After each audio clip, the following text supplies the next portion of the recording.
कहते हैं ऐसा कोई साम्राज्य नहीं जो समुद्र से भी बड़ा हो और ऐसा कोई किला नहीं जिसकी ऊंचाई समुद्र से भी गहरी हो। समुद्र अपने आप में ऐसे इतिहास को समेटे हुए हैं जिसके बारे में बात करने से ही हमें अपने इतिहास के उन पन्नों को पलटने का मौका मिलता है जिन्हें कभी छुआ नहीं गया। भारतीय इतिहास में ऐसे भी साम्राज्य रहे जिन्होंने अपने समय में बहुत बड़े भूमि के हिस्सों पर अपना राज स्थापित किया, जैसे मौर्य साम्राज्य। लेकिन इतिहास में एक ऐसा भी साम्राज्य था जिसने समुद्र पर अपनी विजय प्राप्त करके बहुत से समुद्री राज्यों को हराकर अपना राज स्थापित किया। मौर्य साम्राज्य के दक्षिण में स्थित एक ऐसा ही साम्राज्य था जिसे चोला डायनेस्टी के नाम से जाना जाता है, जिसका इतिहास अकल्पनीय और प्रेरणादायक है। यह साम्राज्य रोम एम्पायर से भी ज्यादा समय तक स्थापित रहा, जिसके बारे में मैंने पिछले एपिसोड में बात की है। अगर आपने वह एपिसोड नहीं देखा तो नीचे डिस्क्रिप्शन में लिंक मिल जाएगा। इस एपिसोड के बाद उस एपिसोड को जरूर देखें। अगर आपको हमारे इस प्रयास से थोड़ी सी भी वैल्यू मिलती है तो प्लीज वीडियो को लाइक जरूर करें और ऐसे ही और एपिसोड्स देखने के लिए नवीनतम ज्ञान को जरूर सब्सक्राइब करें।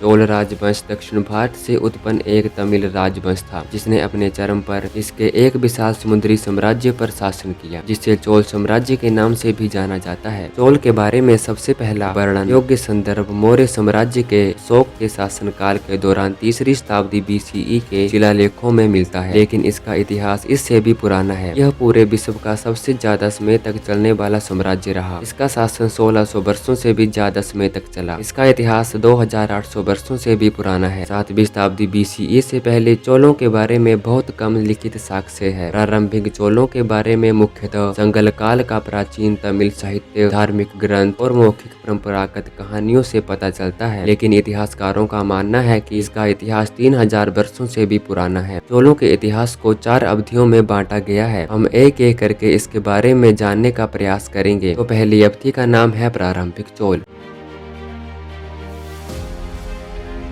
प्रारंभिक चोल राजाओं के बारे में ठोस साक्ष्य उपलब्ध है, जिसका उल्लेख संगल साहित्य में मिलता है। इस समय की अवधि को लगभग 600 BCE से लेकर 300 BCE तक को माना जाता है। इस प्रारंभिक चोल साम्राज्य की राजधानी अरायू थी। पांड्यों और चेरों के साथ चोल इतिहास उस काल का है जब लिखित उल्लेख दुर्लभ थे। विद्वान आमतौर पर इस बात से सहमत हैं कि यह संगल साहित्य अंतिम BCE शताब्दी या प्रारंभिक CE शताब्दी के बीच का है। इस साहित्य के सही समय के बारे में अभी भी कोई भी जानकारी उपलब्ध नहीं है। संगल साहित्य में पौराणिक चोल राजाओं के बारे में विबदलियां भी दर्ज है। यह मिथक चोल राजा महात्मन के बारे में बात करते हैं जो ऋषि अगस्त्य के समय के थे। संगल साहित्य वास्तव में तमिल के पुराने साहित्य में से एक है। इसकी रचना 300 BCE से लेकर 200 CE के बीच की अवधि में कहीं की गई है। इसे 473 कवियों द्वारा लिखा गया है। प्रारंभिक चोल के बारे में हमें जितना भी पता चलता है इस साहित्य के रूप में ही मिला है। इसके अलावा चोलों ने बहुत से मंदिरों का निर्माण किया जो आज के समय में भी खड़े हैं। इनमें बनी रचनाओं से भी इसके समय के बारे में पता चलता है। संगल साहित्य में जिन चोल राजाओं का उल्लेख मिलता है उनमें 2 नाम यलिकला और कैकेगन थे। यलिकला चोल वंश के प्रारंभिक चोलों का एक राजा था जिसने एरायूर से प्राचीन तमिलकम पर शासन किया। उन्हें प्रारंभिक चोलों के सबसे महान राजा के नाम से भी जाना जाता है। कुछ तमिल राजवंशों के अनुसार कलिकला चोलों के वंशज होने का दावा करते हैं। इन प्रारंभिक चोल राज्य की राजधानी अरायू थी। चोल राजा वास्तव में लोगों के कल्याण में मानते थे। उन्होंने कावेरी नदी पर बहुत सारे बांध बनवाए ताकि खेती और सूखे से बचा जा सके। इससे पता चलता है कि चोल प्रगतिशील विचारों वाले लोग थे। इस काल के बारे में तो कोई और वास्तविक जानकारी नहीं है, लेकिन माना जाता है कि इस समय पर चोलों के पास एक समुद्री सेना भी थी। महावंश में उल्लेख है कि एक चोल राजकुमार ने, जिसे एल्लाना के नाम से जाना जाता है, उन्होंने 235 BCE में मैसूर सेना के साथ अनुरुद्धापुरस, जो आज का श्रीलंका है, उस पर आक्रमण कर दिया था और जीत भी लिया। प्रारंभिक चोल के बारे में बस इतना ही वर्णन मिलता है। इसके बाद की अवधि संगल युग के अंत से लेकर जो कि 300 CE से 800 CE तक चली, जिसे 2 राजा के भीतर के समय के नाम से भी जाना जाता है।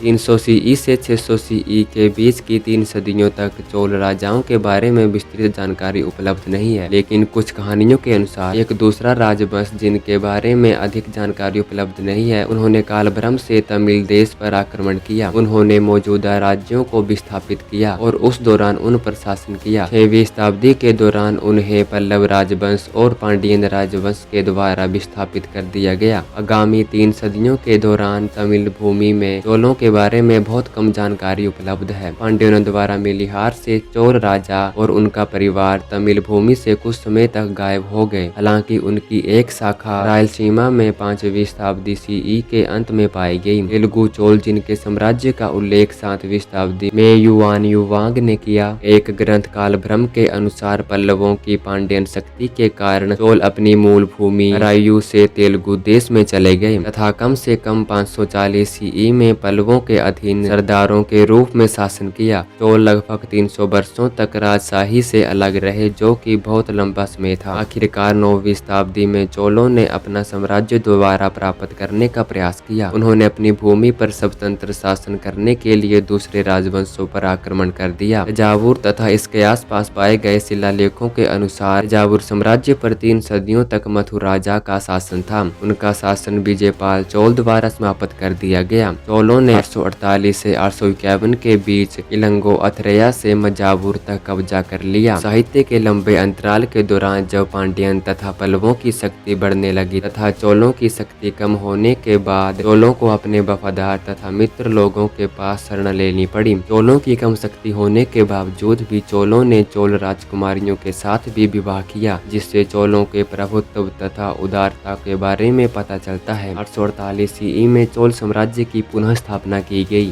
चोल साम्राज्य की स्थापना के साथ साथ तीसरी अवधि का भी प्रारंभ हुआ, जिसे कहा गया शाही चोल।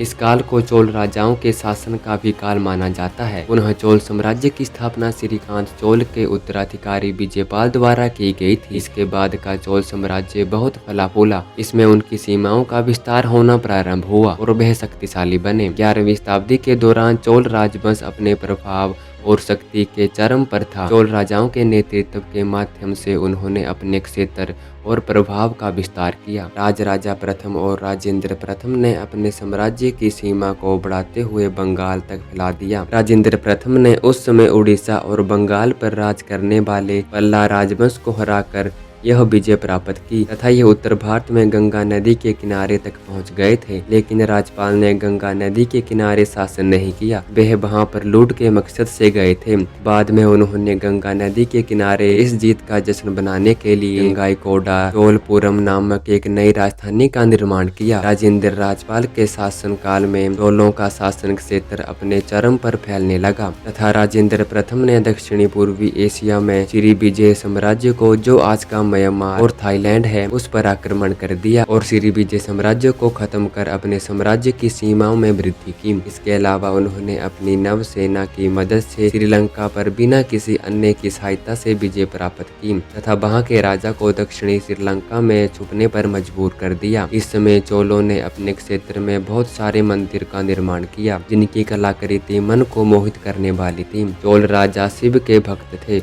उन्होंने सबसे ज्यादा शिव के मंदिरों का निर्माण करवाया। इन मंदिरों में शिक्षा भी दी जाती थी तथा लोगों को आर्थिक रूप से मजबूत करने के लिए भी धन मंदिर से ही दिया जाता था। उस समय के मंदिर आज के बैंकों की तरह कार्य करते थे। राज व्यवस्था को बनाए रखने के लिए समितियां बनाई जाती थी। इनमें छोटे स्तर पर ग्राम पंचायत की भांति व्यवस्था थी, जैसे पंच, प्रधान इत्यादि। पंचों के द्वारा दिए गए फैसले को राजा भी नहीं बदल सकता था। इससे साम्राज्य में मजबूती बनी रहती थी। 1030 के पास आते आते चोल अपने चरम पर पहुंच चुके थे। समुद्री मार्ग से उन्होंने कई राजाओं को हराया और अपना राज स्थापित किया। 1070 से 1280 की अवधि और चौथी अवधि को चोल के पतन की अवधि माना जाता है।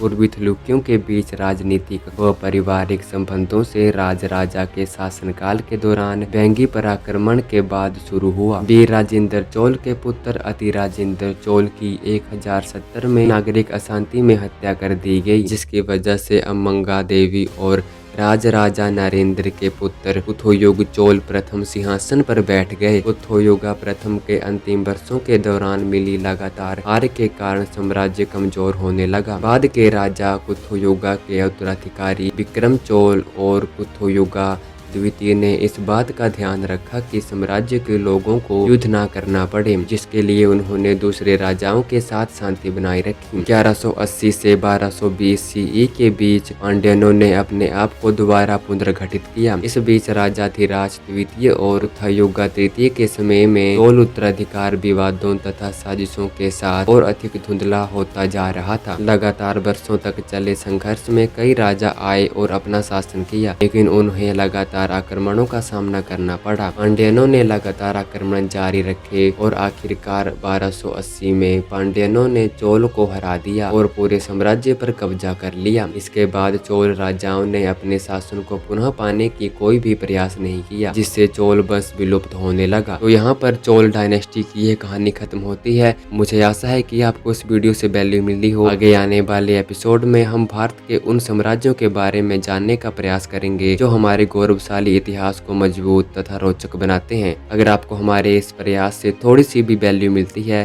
तो प्लीज़ वीडियो को लाइक जरूर करें, और अगर आपको ऐसे भी और एपिसोड देखने हैं तो नवीनतम ज्ञान को जरूर सब्सक्राइब करें। तो चलिए मिलते हैं अगले एपिसोड में, तब तक के लिए बाय बाय।